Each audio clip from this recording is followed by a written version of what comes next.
तो आज हम डिस्कस करेंगे three phase controlled bridge rectifier. Again uncontrolled rectifier हम डिस्कस कर चुके हैं, जिसमें हमारे पास ब्रिज के अंदर होते थे डायोड। तो सिंपली वो डायोड हम यहाँ पे रिप्लेस करने लगे हैं थायरिस्टर से। तो thyristor T1, T3, T5, again sequence इसका वही है। जो डायोड जो नंबरिंग हमने की है उसी तरह से की है जो डायोड की थी। वहाँ पे हमने D1, D3, D5 जो अपर हाफ है उसको नंबरिंग इस तरह की, और जो लोअर हाफ है उसकी T4, T6 और T2। तो नंबरिंग इसकी वही है जो कि ब्रिज डायोड रेक्टिफायर की है। सब कुछ एग्जैक्टली उसी तरह से है, सिर्फ डायोड्स को रिप्लेस कर दिया गया है यहाँ पे थायरिस्टर से, और उनके जो वहाँ पे D1, D2, यहाँ पे T1, T2, T3 इस तरह से। तो अगेन ये जो लोअर हाफ है, अपर हाफ, ये एक हाफ वेव रेक्टिफायर बना रहा है, और ये जो लोअर हाफ है एक और हाफ वेव रेक्टिफायर बनाता है। तो इसकी जो वोल्टेज है अपर हाफ की उसको हम Vp कह रहे हैं। जो लोअर हाफ की यहाँ पे इसकी वजह से जो वोल्टेज आती है, जो डिसाइड करता है वोल्टेज, वो Vn है। और जो V0 है हमारे पास वो है Vp माइनस Vn। तो सबसे पहले हम कंसिडर करते हैं केस कि जब लोड हमारे पास है रेजिस्टिव लोड। ये हमारे पास फर्स्ट केस हम कंसिडर कर रहे हैं। और जो फेज़ वोल्टेजेस हैं, अगेन जो इन लेक्चर्स के अंदर कंसिस्टेंटली आ रहे हैं, वही हमने फिर से यूज़ किए हैं कि VA हमारे पास है V hat sine of omega t minus π/6। VB हमारे पास है V hat sine of omega t minus 5π/6, और VC है हमारे पास V hat sine omega t minus 9π/6। तो ये हमारे पास फेज़ वोल्टेजेस हैं जो कि हमने यहाँ पे प्लॉट किए हुए हैं। तो ये हमारे पास है से π/6 से शुरू हो रहा है, VB हमारे पास 9π/6 से 5π/6 से, और जो VC है वो 9π/6 से स्टार्ट हो रहा है। ये VC, ये VB और ये VA। तो ये कंसिस्टेंट है, जिस तरह हम पिछले लेक्चर्स में यही फेज़ वोल्टेजेस यूज़ कर रहे थे। और जो हमारे पास लाइन टू लाइन वोल्टेजेस हैं वो हमने यहाँ पे प्लॉट किए हुए हैं, जिसमें से VAB जो है वो है √3 times V hat sine of omega t, √3 times जो है VA स्केल हो जाता है, और प्लस π/6 जो है उसमें फेज़ ऐड हो जाएगा। इसी तरह VBC जो है √3 V hat sine of omega t minus 2π/3, और VCA जो है वो है √3 V hat sine of omega t minus 4π/3। तो ये तीन लाइन टू लाइन वोल्टेजेस के साथ साथ यहाँ पे हमने इसके रिवर्स भी प्लॉट किए हुए हैं। फॉर एग्जांपल, अगर VAB प्लॉट किया हुआ है तो हमें VBA कुछ टाइम के लिए चाहिए होता है। तो VBA एग्जैक्टली अपोजिट है VAB का। मतलब जब VAB का नेगेटिव साइकिल है तो VBA का पॉजिटिव साइकिल है, और जब VAB का पॉजिटिव साइकिल है तो उस टाइम VBA का नेगेटिव साइकिल आता है। तो हमें सिर्फ ये इस पोर्शन में चाहिए, बल्कि इवन रिस्ट्रिक्टेड यहाँ तक चाहिए इस रीजन में, कुछ इस रीजन में। लेकिन स्टिल ये बताने के लिए कि ये इसका फेज़ पाई है, पाई आप सिंपली ये समझ सकते हैं क्योंकि VAB जो है उसका एंगल 0 है। तो इसका जो अपोजिट है VBA का 180 डिग्री होगा। तो इसका मतलब वो होगा √3 V hat sine of omega t minus pi. तो ये 180 डिग्री आउट ऑफ फेज होंगे VAB और VBA। तो 0 से शुरू हो रहा है VAB और पाई से शुरू होता है VBA। इस तरह बाकी वेव फॉर्म्स जो है वो प्लॉट किए गए हैं। VCA फॉर एग्ज़ाम्पल हमारे पास है 4π/3, लेकिन इसका जो नेगेटिव है, ये नेगेटिव जब इसका है तो उस टाइम हम इसका पॉजिटिव VAC प्लॉट कर सकते हैं यहाँ पे। तो phase to phase voltages, phase voltages यहाँ पे प्लॉट किए गए, सॉरी, और लाइन टू लाइन वोल्टेजेस हमने यहाँ पे प्लॉट किए हुए हैं। और अब इनको यूटिलाइज करके हम ड्रॉ करेंगे। पहले हम इनमें से प्लॉट करेंगे, यहाँ यूज़ करते हुए हम प्लॉट करेंगे VP एंड VN, और यहाँ पे हम प्लॉट करेंगे V0, जो कि इन VP और VN का जो डिफरेंस है, VP माइनस VN है। तो इन लाइन टू लाइन वोल्टेजेस को यूज़ करके हम प्लॉट कर सकते हैं V0। सो सबसे पहले हमारे पास लेट्स से रेजिस्टिव लोड है, और इम्पॉर्टेंटली हमारे पास जो अल्फ़ा है वो लेस देन π/3 है। तो ये हमारे पास यहाँ पे नोट डाउन कर लें कि हमारे पास अल्फ़ा इस टाइम π/3 से लेस है। π/3 हमारे पास एक क्रिटिकल एंगल है, और किस तरह से क्रिटिकल एंगल है ये जब हम ये नेक्स्ट दो ग्राफ प्लॉट करेंगे जिसमें अल्फ़ा इक्वल टू π/3 और अल्फ़ा ग्रेटर देन π/3 होगा। ऑलराइट, सो स्टार्ट करते हैं कि हमारे पास यहाँ पे पहले से कंडक्ट कर रहा है थायरिस्टर T5 पहले से कंडक्ट कर रहा है। इसको मैं थोड़ा सा ऊपर लिख देता हूँ कि ये है फॉर अल्फ़ा लेस देन π/3। तो पहले से T5 कंडक्ट कर रहा है, और इस पॉइंट पे हम ट्रिगर कर सकते हैं जो थायरिस्टर T1 को, क्योंकि फेज़ VA के अंदर हमारे पास फेज़ VA जो है उसकी वोल्टेज अभी बढ़ रही है उससे, क्योंकि जब भी थायरिस्टर T5 कंडक्ट कर रहा है तो VP जो है, इस पॉइंट की जो वोल्टेज है VP, वो आ रहा होता है VC। इस टाइम पे VP इक्वल्स टू VC होता है। जब T5 है तो VP इक्वल्स टू VC हो रहा होता है।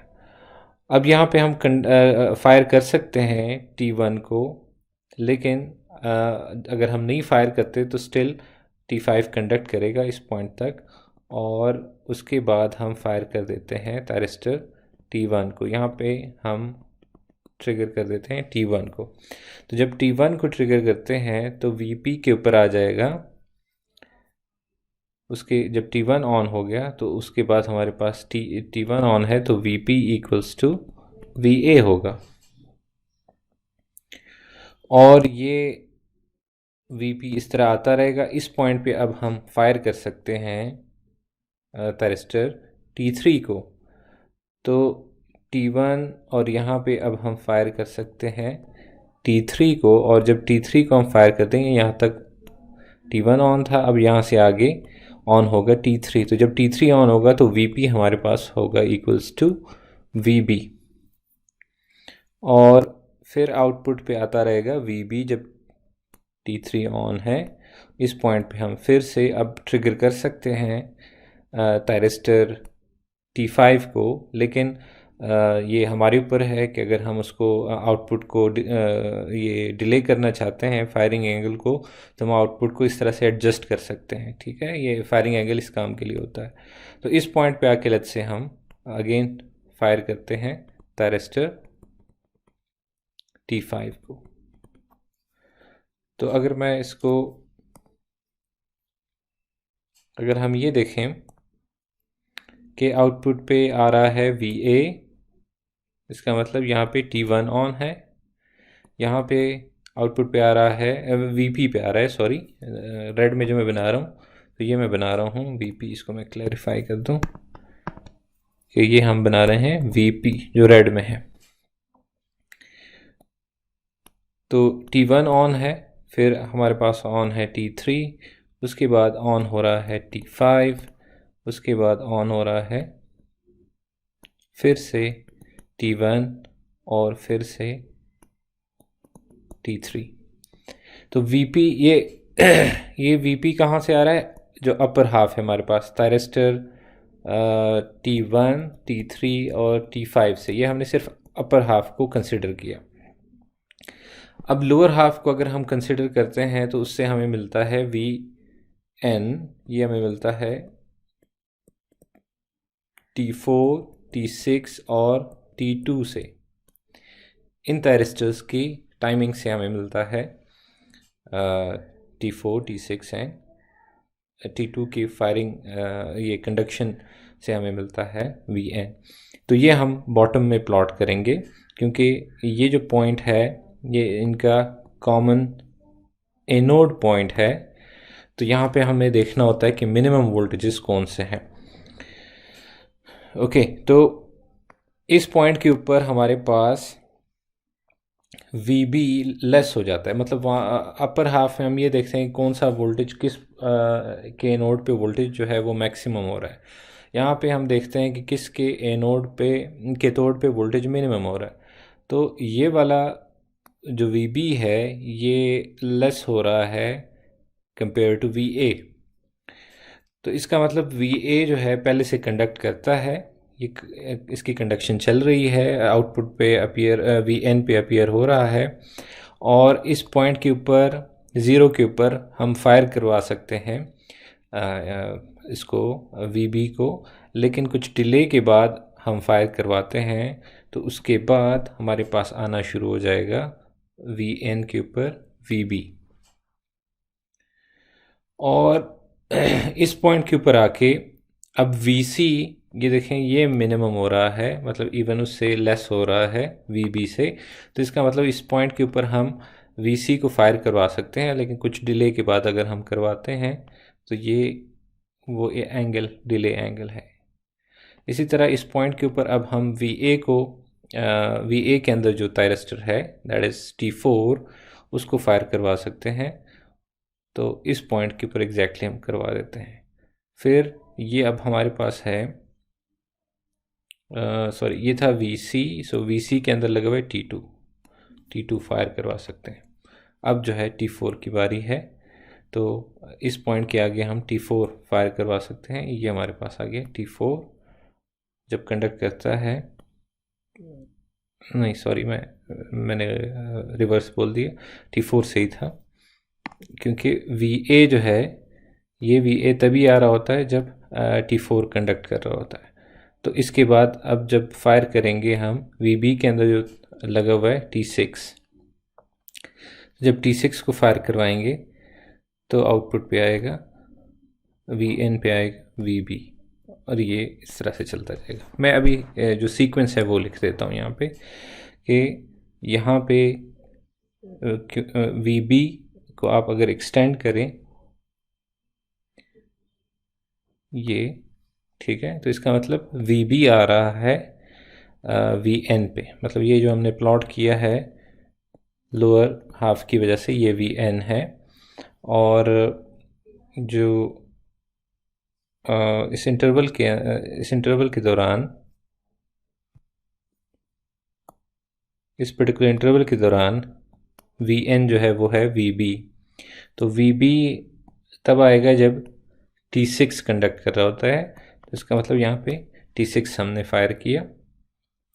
इसी तरह फिर आ रहा है Vc, तो Vc फेज के अंदर लगा हुआ है T2, तो इसका मतलब यहाँ पे T2 है।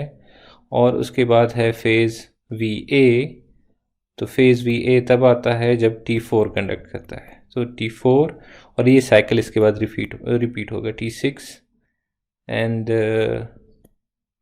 T2। तो हमारे पास अब आ गए हैं Vp और Vn आ गए हैं, और Vp और Vn आने के बाद अब हम प्लॉट कर सकते हैं V0, जो कि Vp और Vn का डिफरेंस है। तो हम इसको इस तरह से प्लॉट कर सकते हैं कि ये जो लाइन है इसको अगर हम यूँ ट्रेस करें, इस तरह से हम ट्रेस करें, तो ये इस इंटरवल के दौरान अपर हाफ में कंडक्ट कर रहा है T1 और लोअर हाफ के अंदर कंडक्ट कर रहा है T6। इस दौरान है T6 कंडक्ट कर रहा है। तो इसका मतलब अपर हाफ के अंदर है Vp जो है वो है Va, और लोअर हाफ की वजह से Vn जो आ रहा है वो है Vb। तो हमारे पास आउटपुट पे आएगा Vab। सो यहाँ पे हम ट्रेस कर लेते हैं Vab को। इसके बाद ट्रांजिशन होती है लोअर हाफ में, और T6 से T2 की तरफ जो है ट्रांजिशन हो जाती है। तो जब T2 ऑन है, ऊपर स्टिल Va है क्योंकि T1 ऑन है, नीचे अब T2 ऑन हो गया है, तो हमारे पास Vc जो है, Vn जो है वो Vc है। तो अब हमारे पास है Va minus Vc, so that is Vac। सो ये एक पल्स जो है ये है Vac। अब लोअर हाफ में स्टिल C है, लेकिन अपर हाफ के अंदर हमारे पास आ गया है अब B। तो हमारे पास आउटपुट में आ जाएगा VBC। इसी तरह ये आगे हम बढ़ा सकते हैं, VBA, VCA, VCB, VAB and VAC फिर से रिपीट हो रहा है। और इस तरह से हम ये आगे भी पीछे की तरफ भी इसी पैटर्न को रिपीट कर सकते हैं। तो सीक्वेंस जो है अगर फॉलो करें आप, तो जो अनकंट्रोल के केस में था एग्जैक्टली वही है कि हमारे पास AB और AC, मतलब जो सेकंड सबस्क्रिप्ट है वो रिपीट हो गया है यहाँ पे। तो अब AB और AC के बाद जो है दूसरा जो फर्स्ट सबस्क्रिप्ट A से B हो जाएगा। जो पहला सबस्क्रिप्ट था इस पेयर के अंदर वो था A। अब नेक्स्ट पेयर के अंदर होगा पहला सबस्क्रिप्ट B, और नेक्स्ट पेयर के अंदर होगा C। इस तरह फिर रिपीट होगा फिर से A पहला सबस्क्रिप्ट, और दूसरा सबस्क्रिप्ट जो है वो चेंज होता रहेगा। फॉर एग्जांपल पहला सबस्क्रिप्ट है फिक्स A, दूसरा है B एंड देन C। इसी तरह B एंड देन CA, पहला है C और उसके बाद AB। तो ये सीक्वेंस जो है इस तरह से रिपीट होता है। ओके अब अगर हम थायरिस्टर वोल्टेज अगर प्लॉट करना चाहे, voltage across thyristor 1, for example हमने यहाँ पे इसको लेबल किया हुआ है VT1। VT1 क्या है? Voltage of anode with respect to cathode of thyristor 1। तो इसको हम प्लॉट कर सकते हैं।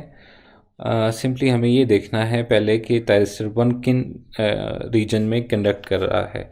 तो थायरिस्टर 1 आप यहाँ से भी देख सकते हैं, T1 जहाँ पे हमने लिखा हुआ है, या आप यहाँ से देख सकते हैं जहाँ पे A सब्सक्रिप्ट पहले आ रहा है, तो इसका मतलब थायरिस्टर 1 वहाँ पे कंडक्ट कर रहा है।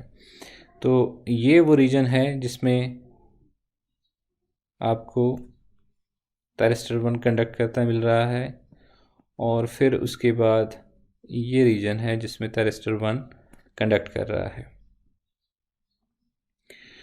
ओके अब इस पॉइंट पे आ जाते हैं। इस पॉइंट पे हमारे पास थायरिस्टर 1 जो है कंडक्शन स्टॉप कर देता है, क्योंकि थायरिस्टर T3 जो है वो कंडक्ट कर रहा है अपर हाफ में। क्योंकि हम थायरिस्टर 1 को देख रहे हैं, ऑब्जर्व कर रहे हैं उसके वोल्टेज को, तो हमारा फोकस ज़्यादातर होगा अपर हाफ के ऊपर। तो जब T3 कंडक्ट करने लगेगा तो इस थायरिस्टर का जो एनोड है वो तो फिक्स है VA के ऊपर, लेकिन जो कैथोड का वोल्टेज है वो हमें ऑब्जर्व करना होता है। तो जब T3 ऑन होता है तो उस टाइम पे यहाँ पे वोल्टेज आ जाता है VB, और थायरिस्टर 1 के क्रॉस वोल्टेज होता है उस टाइम VAB।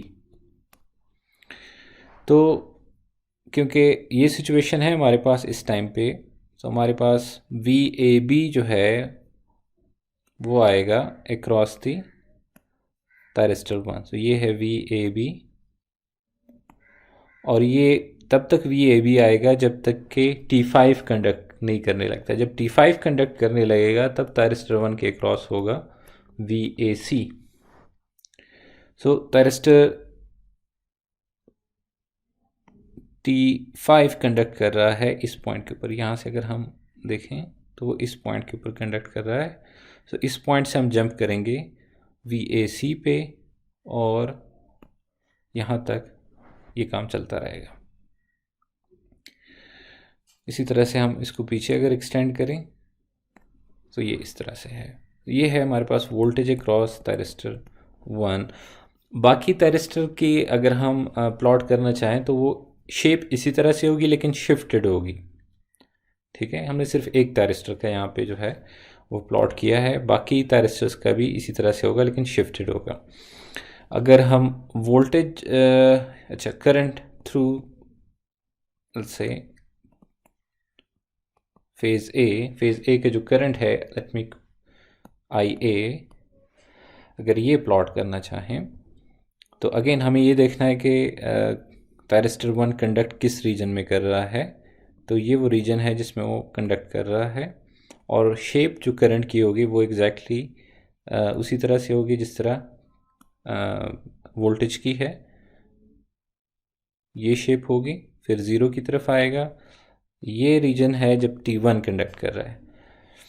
फिर हमने वो रीजन भी देखना है जिसमें T4 कंडक्ट कर रहा हो, क्योंकि जब थायरिस्टर T4 कंडक्ट करता है तो उस टाइम पे करंट थ्रू फेज़ A जो है वो फ्लो करता है। जब T1 है तो पॉजिटिव IA, जब T4 कंडक्ट कर रहा है तो नेगेटिव IA। तो T4 किस रीजन में कंडक्ट कर रहा है वो हमारे पास है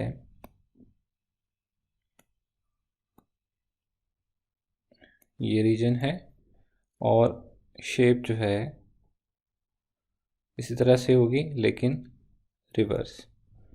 तो ये है जब T4 कंडक्ट कर रहा हो तो, और ये हमारे पास करंट थ्रू फेज़ A। तो इस तरह से हम प्लॉट कर सकते हैं ये different wave forms 3 phase bridge rectifier के लिए। अच्छा जी, अब हम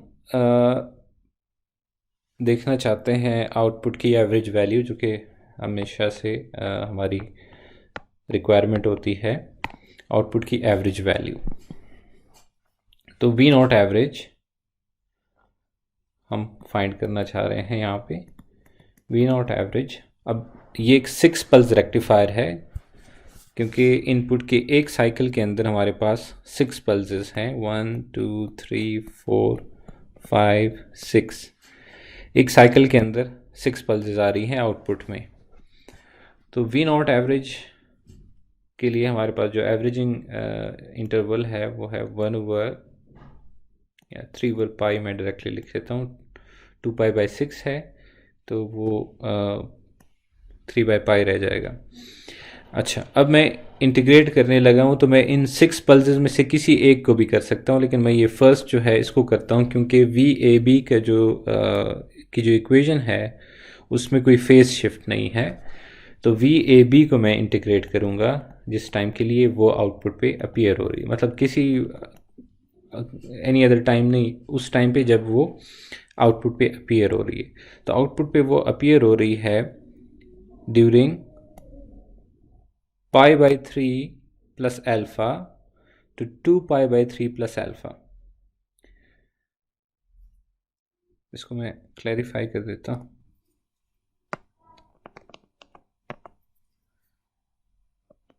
ये पॉइंट है हमारे पास π/3 और ये पॉइंट है हमारे पास π/3 प्लस अल्फ़ा, मतलब ये जो लेंथ है ये अल्फ़ा है। सो π/3 प्लस अल्फ़ा से स्टार्ट होके ये पॉइंट है 2π/3 और ये हमारे पास आ गया 2π/3 प्लस अल्फ़ा। सो इस पल्स की जो लेंथ है वो π/3 प्लस अल्फ़ा से 2π/3 प्लस अल्फ़ा तक है। सो हम इंटीग्रेट करेंगे π/3 plus alpha to 2π/3 plus alpha. ये हमारे पास इंटीग्रेशन इस तरह से होगी। ओके, अब जो रिज़ल्ट इसका हमें मिलेगा वो जो 3 फेज़ हाफ वेव रेक्टिफायर है उसके कंट्रोल रेक्टिफायर उसके डबल होगा। तो हमारे पास उस केस में 3 फेज़ हाफ वेव के केस में था 3 √3 V hat over 2 pi cos of alpha. तो इसका मतलब ये इसके डबल होगा, क्योंकि वी पी और माइनस वी एन जो है वो आपस में ऐड हो रहे हैं, तो इसका मतलब ये जो 2 है ये इसमें से निकल जाएगा। So let's try. V A B हमारे पास है π/3 plus alpha to 2π/3 plus alpha, और √3 V hat sine of omega t d omega t. तो V naught average is 3 √3 V hat over pi, और हम अगर इंटीग्रेशन के बाद लोअर लिमिट पहले सब्स्टिट्यूट करें, क्योंकि साइन का इंटीग्रल है नेगेटिव कॉज, तो हमारे पास आ जाएगा cos of π/3 plus alpha minus cos of 2π/3 plus alpha. Okay, तो इसको फर्दर अगर सिंप्लीफाई करें, ये कॉज की जो आइडेंटिटी है उससे अगर हम इसको ओपन करें, so V naught average is 3 √3 V hat over pi. Alright, तो इसको मैं फिलहाल निकाल देता हूँ।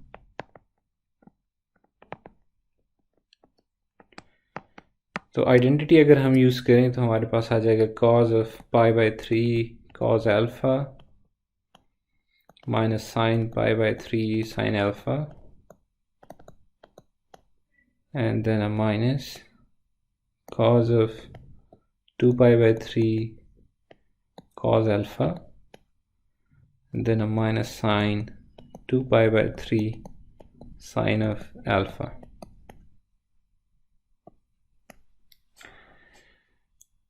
ओके, तो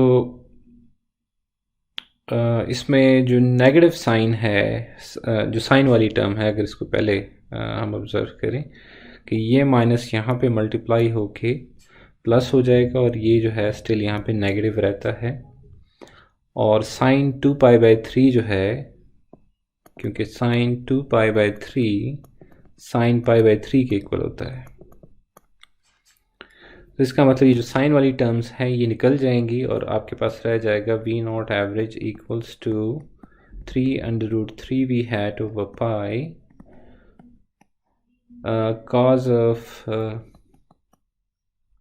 π/3 जो है वो हमारे पास है 1/2 के cos alpha minus cos of 2π/3 जो है वो है -1/2 cos अल्फ़ा के। तो अगर इनको ऐडअप करें तो हमारे पास रह जाएगा 3 √3 V hat over pi cos of alpha. तो जिस तरह मैंने बताया था एग्जैक्टली उसके डबल हमारे पास जो है ये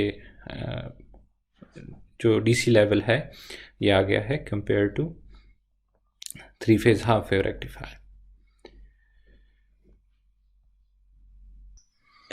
अच्छा, अब हम नेक्स्ट केस में डिस्कस कर रहे हैं कि हमारे पास है अगेन रेजिस्टिव लोड है। ठीक है, लोड जो है वो हमारे पास है रेजिस्टिव, और इस टाइम हम अल्फ़ा जो है उसको बढ़ा के लेट्स से π/3 है हमारे पास। तो अगेन लोड इज़ रेजिस्टिव, लेकिन जो अल्फ़ा है वो हमारे पास है π/3। अच्छा, ये जो नीचे यहाँ पे जो करंट की वेव फॉर्म है इसको इग्नोर करें, क्योंकि ये आरएल के लिए बने हुए हैं, तो इसको इग्नोर करें कि हमारे पास करंट की वेव फॉर्म की जो शेप है। ओके, तो हमारे पास है alpha greater than π/3। Again start करते हैं हम उसी प्रोसीजर से कि वीपी हमारे पास एक वोल्टेज है जो कि यहाँ से हम सेट करते हैं, वीपी यहाँ से यहाँ पे आता है, और वी एन जो है वो हम यहाँ पे प्लॉट करते हैं।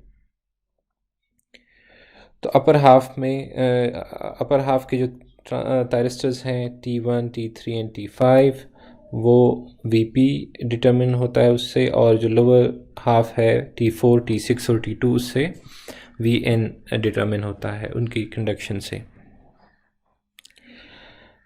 तो अगेन T5 जो है लेट्स से कंडक्ट कर रहा है, और हमारे पास ये वो पॉइंट आ गया π/3, जिसके बाद हम फायर कर सकते हैं Va को।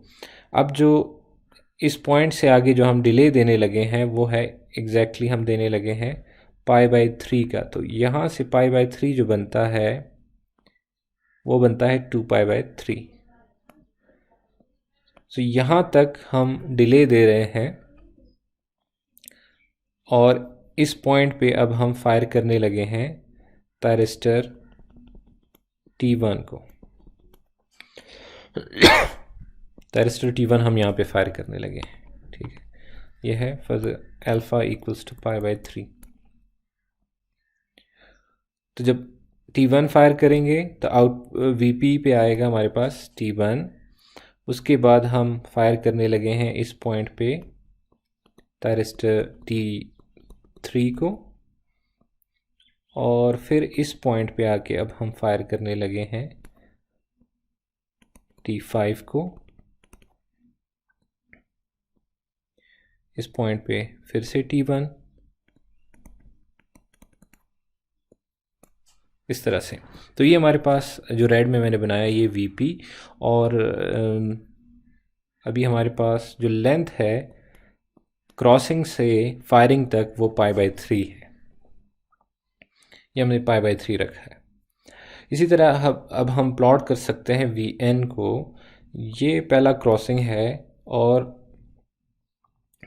इसके बाद हमारे पास π/3 के ऊपर आके, ठीक है, हम फायर कर देते हैं जो पहला थायरिस्टर है, सॉरी ये आउटपुट पे आ रहा होगा, एक्चुअली Va आ रहा होगा, और इसके बाद जब हम फायर करेंगे तो आ रहा होगा Vb। फिर फायर करेंगे नेक्स्ट फेज में, और इस तरह से। तो सीक्वेंस में यहाँ पे भी लिख देता हूँ, पहले रेड का भी मैं पहले हाईलाइट कर देता हूँ। T1 है यहाँ पे है T3, T5 और फिर से T1, और यहाँ पे है T5। जो ब्लू के केस में हमारे पास जो Vn हमने प्लॉट किया है, Vn जो हमने प्लॉट किया है, तो Vb आएगा जब T6 ऑन है, T6 के बाद आएगा हमारे पास T2, और उसके बाद आएगा हमारे पास T4, फिर आएगा हमारे पास T6, T2। तो ये सीक्वेंस है हमारे पास कंडक्शन की। अब हमारे पास अगर हम V0 को प्लॉट करें, V0 हम ये जो लाइन टू लाइन वोल्टेजेस हैं इनको यूज़ करके प्लॉट करते हैं। तो अगेन प्रोसीजर वही है कि हमने Vp माइनस Vn करना है इसको प्लॉट करने के लिए। तो अब सिंपल है कि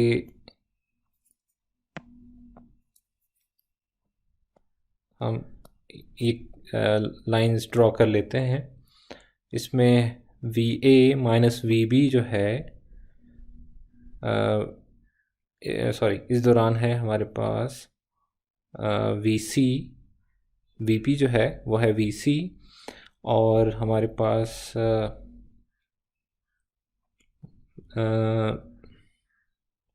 जो Vb है Vc माइनस Vb है एक्चुअली ये, सो Vcb हमारे पास ये बनता है। इसके बाद नेक्स्ट जो है उसमें यहाँ पे है T1 Va आ रहा है, और नीचे है Vb, सो Vab इस दौरान आएगा। अब ऊपर Va है, नीचे है Vb, सो हमारे पास आएगा Vab। सो ये हमारे पास है Vab। अब नेक्स्ट में हमारे पास है ऊपर है स्टिल Va, और नीचे आ रहा है T2 कंडक्ट कर रहा है, तो उसकी वजह से we C, so V A सी हमारे पास है नेक्स्ट। और फिर हमारे पास है, ऊपर है वी बी और नीचे है V C, so V B सी।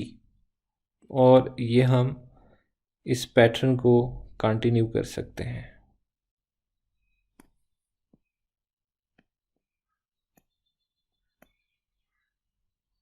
कुछ इस तरह से। सो ये अब हमारे पास है वी नॉट। तो यहाँ पे जो चीज़ नोटिस करने वाली है कि पाई बाय 3 जो पॉइंट है, इस पॉइंट के ऊपर, पाई बाय 3 वाले पॉइंट के ऊपर हिट कर रहा है वी नॉट ज़ीरो को। ये बिल्कुल ज़ीरो को टच कर रहा है। तो पाई बाय 3 जो पॉइंट है वो इसलिए इम्पोर्टेंट है क्योंकि अब अगर स्टिल हमारे पास रेजिस्टिव लोड है और अल्फ़ा हमारे पास होता है ग्रेटर देन पाई बाय 3, तो इसका मतलब है कि हमारे पास डिसकंटिन्यूटी आएगी। इसको डिमॉन्स्ट्रेट कर देता हूँ मैं यहाँ पे।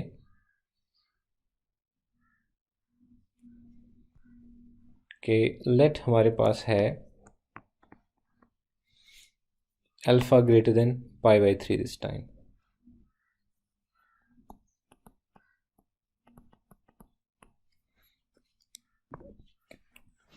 तो अल्फ़ा अगर पाई बाय 3 से ग्रेटर है,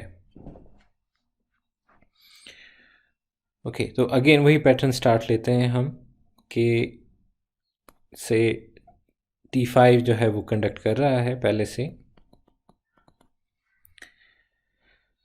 और ये जो पॉइंट है, इस पॉइंट के ऊपर अब इससे आगे हम T1 को फायर कर सकते हैं। और अल्फ़ा यहाँ से यहाँ तक हमें पता है कि यह है 2 पाई बाय 3, लेकिन हम अगर इसको थोड़ा सा और आगे ले जाते हैं, लेट्स से यहाँ तक, इससे थोड़ा सा आगे ले जाते हैं, तो इस पॉइंट तक जो है हम ले आते हैं इसको अल्फ़ा को, मतलब ग्रेटर देन पाई बाय 3 रख लेते हैं। अब अगर फायर करते हैं T1 को, तो VA आ जाएगा VP पे, और यहाँ पे VB आ जाएगा, ठीक है, क्योंकि अब एंगल जो है, ये एंगल है अल्फ़ा हमारे पास, जो कि हमने पाई बाय 3 से ग्रेटर कर दिया है। पाई बाय 3 तब होता है जब हम इस पॉइंट पे फायर करते हैं, और क्योंकि अब हम इस पॉइंट से थोड़ा सा आगे जा रहे हैं, तो इसका मतलब जो है VP हम जो अल्फ़ा है वो ग्रेटर देन पाई बाय 3 है। तो ये हम आगे तक प्लॉट कर देते हैं। ये आ गया VP P। इसी तरह से अब हम प्लॉट कर सकते हैं जो हमारे पास है VN। अब ये क्रॉसिंग है, इस क्रॉसिंग से लेके से हम यहाँ तक आगे चल रहे हैं, और इस क्रॉसिंग तक, ये जो दूसरा क्रॉसिंग आया है, इस तक हमारे पास पाई बाय 3 है, तो इससे थोड़ा सा आगे हम चले जाते हैं। तो अब हम कुछ यूँ प्लॉट कर रहे हैं।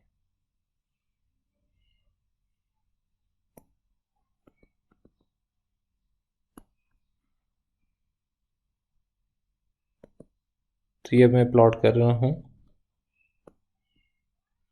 VN को। ये मेरे पास आ गया है VN। ओके, तो फाइनली अब हम V नॉट को प्लॉट कर सकते हैं, जो कि हमारे पास है VP माइनस VN। उसको हम प्लॉट कर सकते हैं। ओके, तो अगर थायरिस्टर्स की जो कंडक्शन है उसको हम क्लैरिफाई कर दें कि यहाँ तक है अपर हाफ में, इस पॉइंट तक है T5, इस पॉइंट तक है हमारे पास थायरिस्टर T1, इस पॉइंट तक आ गया है हमारे पास थायरिस्टर T3 और इस पॉइंट तक आ गया हमारे पास फिर से T5। ये कंडक्शन सीक्वेंस ये है। और इसी तरह अगर हम जो लोअर हाफ है उसकी अगर बात की जाए तो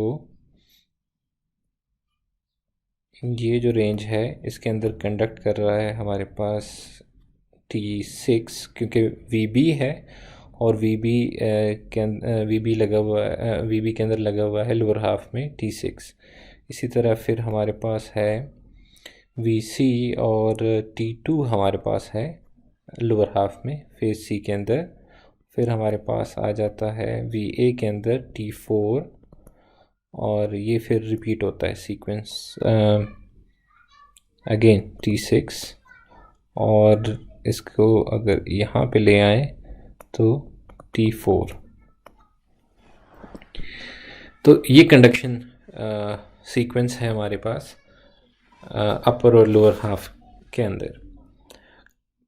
तो अब आप वही जो फेस टू फेस वाला प्रोसेस है वो दोबारा कर सकते हैं कि फॉर इंस्टेंस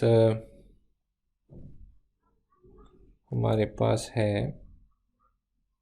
हम ये रेंज ले लेते हैं। ओके, ये जो प्लॉट है पर्टिकुलरली ये हमारे पास आएगा RL के लिए।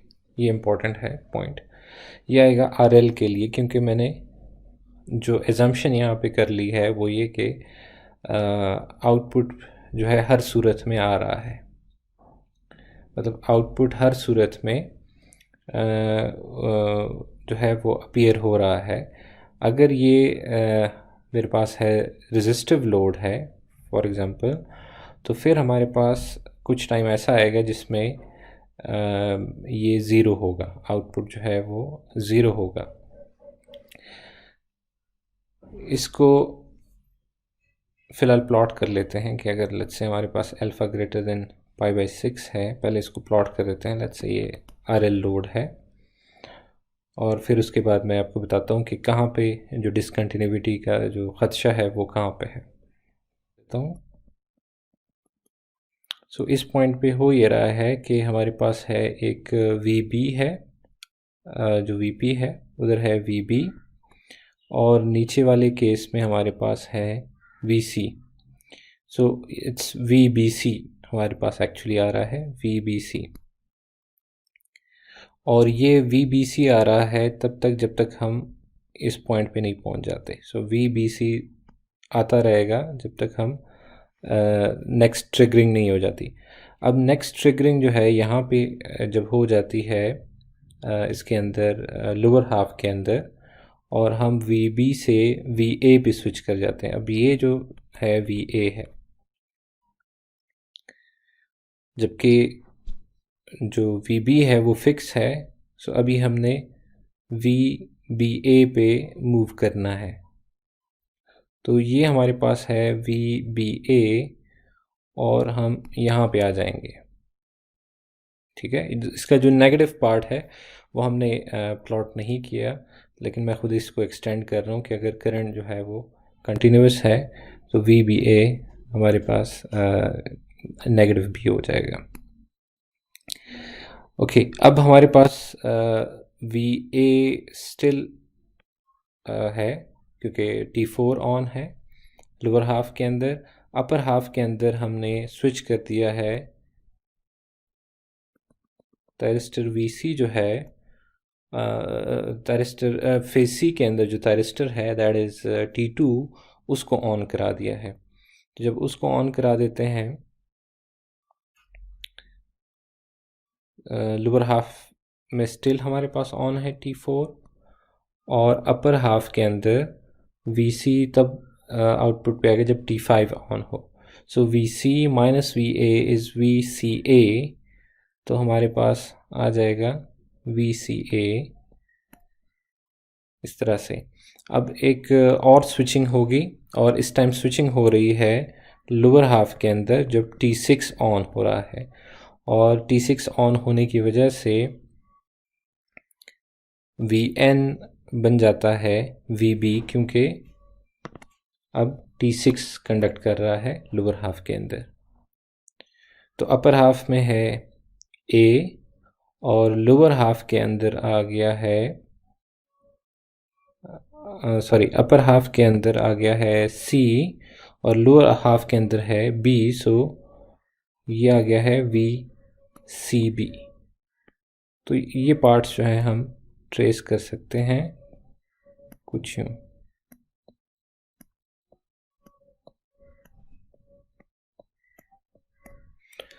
तो ये V0 हमारे पास इस तरह से बनता है। अगर हमारे पास RL लोड है तो मतलब कंटिन्यूस है, ये जो आउटपुट है ये फिर कंटिन्यूस है, करंट स्टिल फ्लो करता रहेगा, इवन आगे भी फ्लो करता रहेगा डिपेंडिंग अपॉन लोड। लेकिन अगर हमारे पास रेजिस्टिव लोड है, फॉर एग्ज़ाम्पल अगर रेजिस्टिव लोड है और फिर हम π/3 से बढ़ाते हैं उसको अल्फ़ा को, तो अब लेट्स से ये जो लोड है ये हमारे पास है रेजिस्टिव है, और हम अगेन यूज़ करते हैं कि अल्फ़ा इज़ ग्रेटर देन π/3। तो अल्फ़ा इज़ ग्रेटर देन π/3, तो होता ये है कि रेजिस्टिव लोड के केस में लेट्स से ये है हमारे पास। अब इस टाइम हम यहाँ से इसको एनालाइज करेंगे। π/3 है और π/3 से लेके ये जो पॉइंट है अगला, ये हमारे पास पॉइंट है इसका, ये जो लेंथ बनती है ये है 2π, ये है π/3, अल्फ़ा इतना बनता है। तो ये इस पॉइंट के ऊपर जब आप फायर करते हैं तो मतलब ये रेफरेंस पॉइंट है, इन अदर वर्ड्स ये रेफरेंस पॉइंट है, और यहाँ से आपका जो डिले है अल्फ़ा यहाँ से शुरू होता है। इस पॉइंट पे वो π/3 बन जाता है, और अगर यहाँ पे कर देते हैं तो वो π/3 से ज़्यादा है। तो इस पॉइंट पे अगर आपने फायर किया तो आउटपुट पे आएगा VAB इस दौरान। इसी तरह आप फायर करते हैं अगले थायरिस्टर को फायर करते हैं, ये पार्ट आएगा। इस तरह अगले थायरिस्टर को फायर करते हैं, ये पार्ट आएगा। अगले को करते हैं, ये पार्ट आएगा। ये जो मैं बना रहा हूँ ये पार्ट आएगा अक्रॉस द लोड। अब बीच में मैं एक पार्ट स्किप कर रहा हूँ, उसकी वजह ये है क्योंकि जब रेजिस्टिव लोड होता है तो आउटपुट जो है कुछ टाइम के लिए ज़ीरो हो जाएगी, क्योंकि करंट नहीं फ्लो करेगा। इंडक्टिव लोड के केस में इंडक्टर इन्फोर्स करता है कि स्टिल आप आउटपुट को जो है वो चलाते रहें, जिस तरह अभी मैंने रिसेंटली डिस्कस किया। लेकिन रेजिस्टिव लोड के केस में ये पार्ट जो है वो ज़ीरो हो जाता है। इसी तरह से ये कुछ टाइम के लिए आउटपुट जो है उस पर ज़ीरो आएगा, ज़ीरो आता रहेगा, क्योंकि हमारे पास जो लोड है वो इस टाइम पे रेजिस्टिव है, और अल्फ़ा हमारे पास π/3 है। तो जब अल्फ़ा ग्रेटर देन π/3 होता है तब हमें ये चीज़ नज़र आएगी रेजिस्टिव लोड के केस में कि आउटपुट में एक डिसकंटिन्यूटी होगी। तो ये जो डिसकंटिन्यूटी है इसकी वजह से आउटपुट की जो एवरेज वैल्यू है, जो हम अभी जो रिसेंटली मैंने डिस्कस की कि V0 average 3/π from π/3 plus alpha to 2π/3 plus alpha, ये हमने अभी डिस्कस किया। √3 V hat sine of omega t, इसको मैंने सॉल्व किया d⍵t, जिससे मुझे मिला 3√3 V hat over pi cos of alpha. तो ये इक्वेशन जो है ट्रू है for RL load. RL load के लिए ये इक्वेशन ट्रू है no matter what alpha is. Alpha की जो भी वैल्यू है उसके लिए इक्वेशन जो है ट्रू है। लेकिन जब आर लोड की बात आती है तो वी नॉट एवरेज हमारे पास इक्वल है 3 V hat over pi cos of alpha only if alpha is less than or equal to pi by 3 for R load। R load के केस में ये pi by 3 से अगर अल्फ़ा लेस है तब हमारे पास ये इक्वेशन ट्रू है, अदरवाइज़ ये ट्रू नहीं है। अदरवाइज़ क्या वजह है? क्योंकि हमारे पास आउटपुट पे आती है ये डिसकंटिन्यूटी, और ये डिसकंटिन्यूटी आने की वजह जो है वो रेजिस्टिव लोड है। तो असल में हो ये रहा है कि एक फेज़ जो है वो आपका अपर में एक लेट्स से कंडक्शन जो है वो स्टॉप कर देता है, और अगेन लोअर में भी एक स्टॉप कर देता है। तो मींस कोई करंट फ्लो नहीं कर रहा, कोई थायरिस्टर जो है वो ऑफ है, तो फिर आपको डिसकंटिन्यूटी मिल रही है। ओके, तो अब आप ये करेंगे कि वी नॉट एवरेज की जो वैल्यू है इस केस में वो है 3/पाई। आप फाइंड करेंगे from pi by 3 plus alpha से आपने स्टार्ट लिया, लेकिन ये जो एंड है ये पाई के ऊपर फिक्स है। मतलब जब आप अल्फ़ा आपका पाई बाय 3 से ग्रेटर हो गया है रेजिस्टिव लोड में, तो जो दूसरा एंड है वो पाई बाय 3 पे फिक्स हो जाता है। तो इसलिए आप √3 V hat sine of omega t d omega t. तो अब आप फ़र्क देखें कि यहाँ पे हम फाइंड जब कर रहे थे तो 2 पाई बाय 3 प्लस अल्फ़ा से कर रहे थे, क्योंकि जैसे जैसे अल्फ़ा बढ़ता था तो इस अपर लिमिट में भी चेंज आती है, उसमें भी अल्फ़ा ऐड होता है। लेकिन जब alpha greater than pi by 3 हो आर लोड के केस में, रेजिस्टिव लोड के केस में, तो उस टाइम पे हमारे पास जो अपर एंड है वो फिक्स हो जाता है पाई के ऊपर। तो वी नॉट एवरेज जो है हम लिख सकते हैं कि ये है 3√3 V hat over pi times cos of pi by 3 plus alpha minus cos of pi by 3 plus alpha to cos minus cos pi। तो ये हमारे पास आ जाता है वी नॉट एवरेज। हम इसको यूज़ कर सकते हैं, और सिंपली आप को ज़्यादा सॉल्व करने की इसमें ज़रूरत नहीं है। It's 3√3 V hat over pi, और ये जो है -1 है तो ये +1 हो जाएगा, cos of pi by 3 plus alpha +1। तो ये आपके पास रिलेशन है for R load if alpha is greater than pi by 3।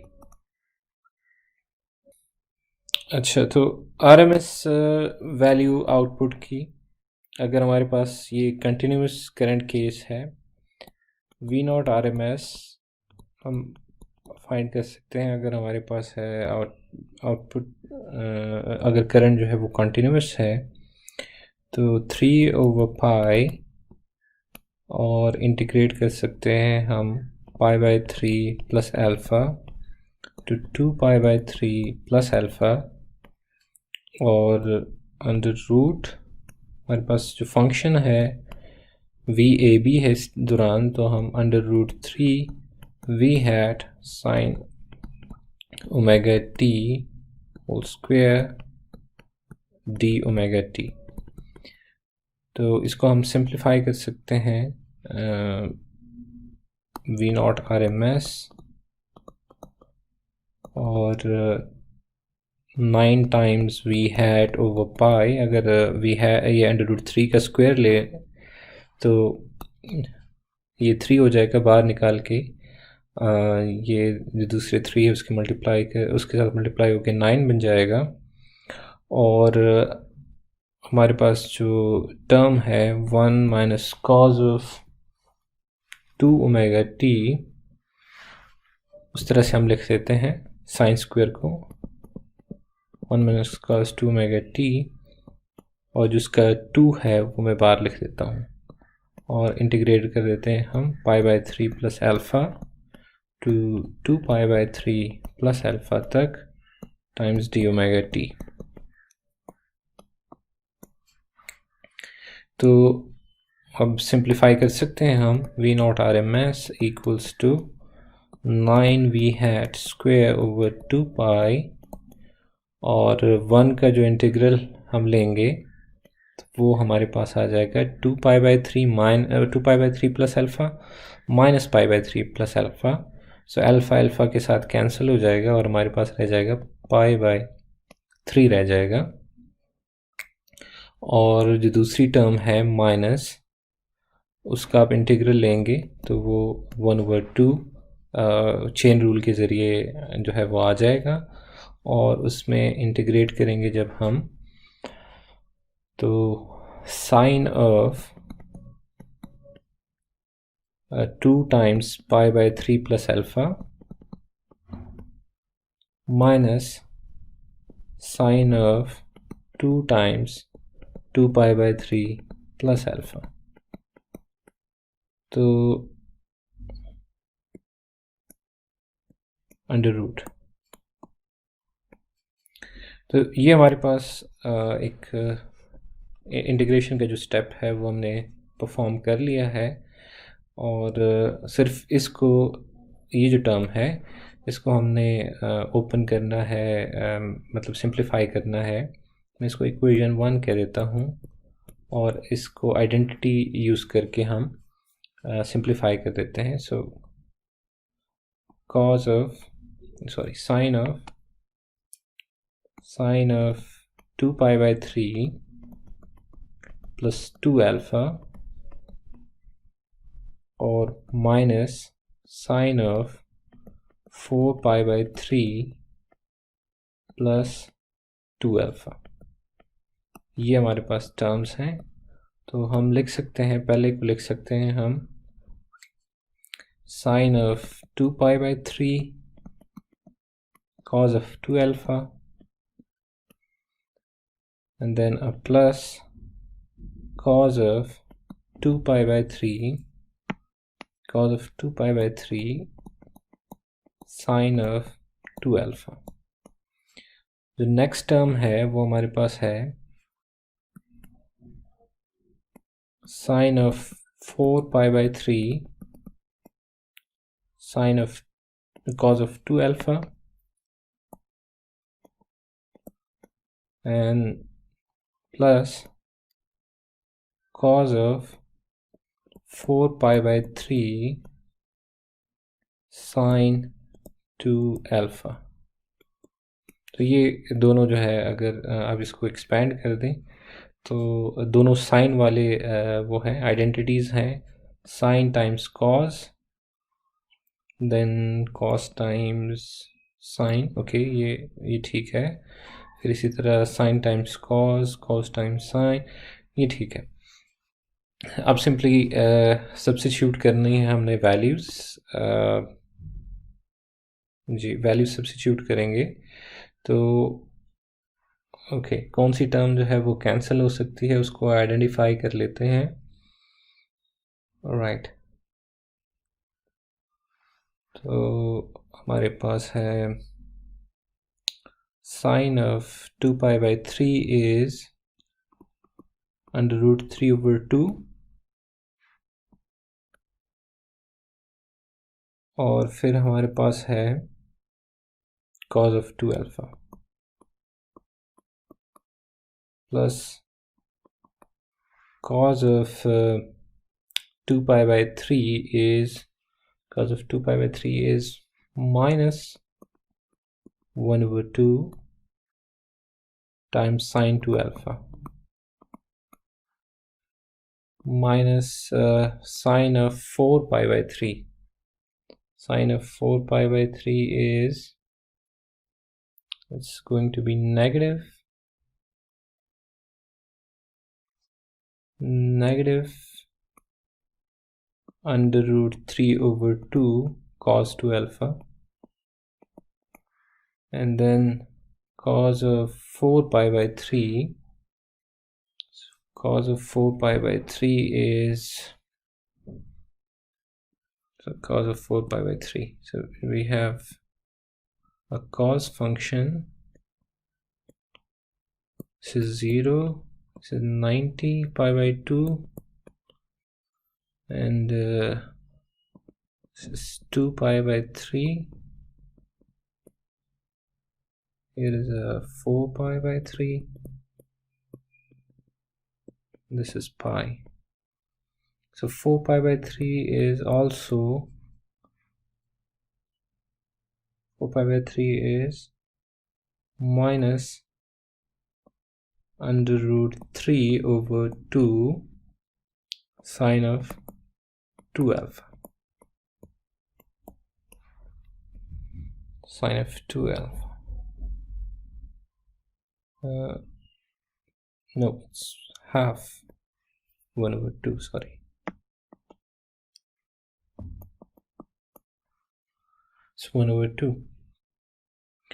Okay, सो ये माइनस ऐड हो जाएगा, मल्टीप्लाई हो जाएगा, यहाँ पे इसको प्लस कर देगा, और प्लस करने के बाद ये कैंसिल हो सकता है साइन के साथ, और हमारे पास जो टर्म्स बचेंगी वो है अंडर रूट 3, ये टर्म कैंसिल हो जाएगी यहाँ पे, और हमारे पास रह जाएगा अंडर रूट 3 ओवर 2, और दूसरा भी अंडर रूट 3 ओवर 2 है। ये दोनों आपस में जब ऐड होंगे तो सिर्फ अंडर रूट 3 रह जाएगा, under root 3 cos of 2 alpha, सिर्फ ये रह जाएगा। तो ये अब हम सब्स्टिट्यूट कर सकते हैं इस इक्वेशन 1 के अंदर, और हमारे पास V naught R M S हमारे पास आ जाएगा 9 V hat square over 2 pi by 3 minus under root 3 cos of 2 alpha over 2। ये जो 2 है ये यहाँ पे हमने सब्स्टिट्यूट कर दिया है, और अगर मल्टीप्लाई करते हैं इसमें से, अगर हम मल्टीप्लाई करें 3 डिवाइड बाई 2 पाई इंटरनली, तो हमारे पास जो टर्म रह जाएगा, एक्सटर्नल जो टर्म रह जाते हैं वो है 3 वी हैट स्क्वेयर, और यहाँ पे अगर मल्टीप्लाई करेंगे हम 3 ओवर 2 पाई, सो 1 ओवर 2 रह जाएगा उसमें से, और यहाँ पे आ जाएगा 3 under root 3 over 4 pi cos of 2 alpha और whole under the root. So ये हमारे पास आ जाएगी V naught R M S की जो इक्वेशन है। अगर हमारे पास आर एल लोड हो सो इट्स ओके, अगर आर लोड है so then it is true for alpha less than or equals to pi by 3।